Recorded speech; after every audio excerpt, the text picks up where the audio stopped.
Vous l'avez effleuré tout à l'heure que vous ne comprenez pas comment, à tout moment, on peut interdire aux gens de voyager sans d'abord mener une enquête sérieuse. Pourtant, c'est le cas, les différents directeurs généraux sont interdits de quitter le pays. Oui, cette question d'interdiction de sortie du territoire, c'est très problématique. Parce que d'abord, c'est une restriction grave d'une liberté.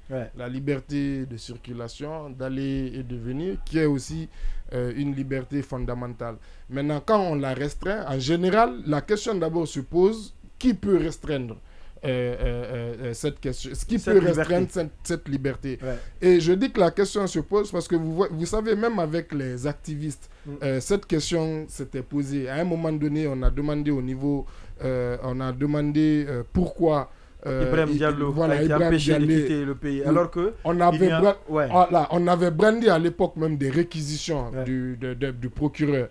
Et tout de suite, beaucoup de juristes, des pénalistes, des spécialistes se sont interrogés de savoir, mais attention, une réquisition, c'est une demande, justement. C'est-à-dire c'est le procureur qui demande quelque chose, qui requiert. Normalement, c'est le juge, comme on appelle, qui doit se prononcer là-dessus dans le cadre d'une procédure judiciaire, d'un contrôle judiciaire, par exemple. Maintenant, quand je disais tout à l'heure, effectivement, toutes ces restrictions, il faut limiter les dégâts.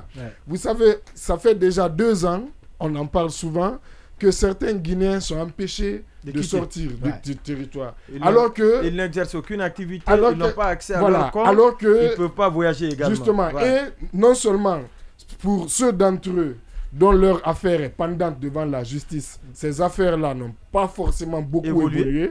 Et pour ceux, il y a une partie même d'entre eux qui n'ont même pas de maille avec la justice quelque part, à moins peut-être justement ces injonctions, encore on en parlait, vous savez, il y avait eu une injonction avec une liste fleuve là, de 87 personnes, avec une liste fleuve.